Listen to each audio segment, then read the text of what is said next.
Yo, Assalamualaikum warahmatullahi wabarakatuh. Perkenalkan, nama aku Zidan Firfu, peserta Latsar CPNS, golongan 2, angkatan 8. Nah, di video kali ini, saya akan men-share kepada kalian bagaimana sih learning journal pada hari kedua saya ini, yaitu analisis isu kontemporer.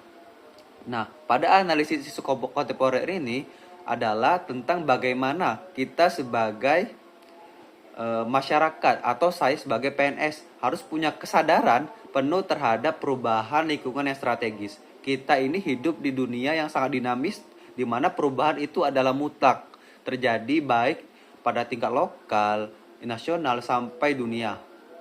Nah, maka dari itu kita butuh yang namanya modal insani. Apa sih modal insani itu? Modal insani itu adalah 6 komponen utama modal yang harus kita asah. Yang pertama adalah modal intelektual, emosional, sosial, ketabahan, etika, sampai ketahanan fisik. Semua itu adalah senjata kita buat menghadapi isu-isu strategis yang merusak tatanan bangsa. Terus isu-isunya pun sangat beragam, yaitu contohnya korupsi yang musuh utama pembangunan, bahaya narkoba, sampai ancaman radikalisme dan terorisme.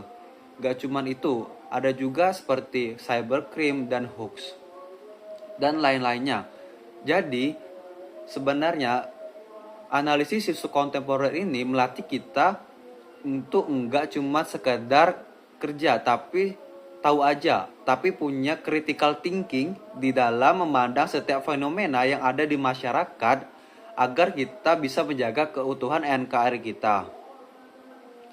Terus, apa saja sih hal-hal yang saya dapat dari mentor saya, baik pelajaran secara sinkronus dan asinkronus. Wah, ternyata dalam pelajaran saya tadi, saya mendapat nih 2 teknik. Apa sih teknik apa sih itu? Pertama adalah teknik AKPK, yaitu aktual, kekayakan, problematik, dan kelayakan. Terus apa sih USG itu? USG adalah urgency, seriousness, dan growth. Nah, kedua teknik ini sangat berguna loh pada kehidupan kita, karena kedua teknik ini adalah teknik untuk membedah masalah yang menumpuk secara sistematis. Jadi kita bisa mencari masalah utama terlebih dahulu yang harus kita selesaikan. Terus bagaimana sih penerapan saya di unit kerja saya, terutama saya bekerja di Dinas Kesehatan. Nah, rencana saya teknik AKPK dan USG ini bakal langsung saya coba pakai kalau ada kendala di kantor. Nah, supaya nggak salah prioritas dalam bekerja, setelah itu saya berkomitmen buat jadi penyaring informasi. Kalau ada info yang nggak jelas, sumbernya masuk ke kantor atau lingkungan kerja, saya bakal cek dulu sebelum bertindak.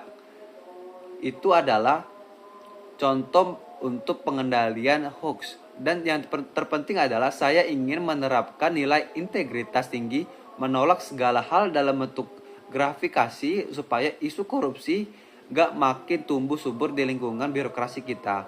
Nah, itu saja sih hal-hal yang saya share. Terima kasih.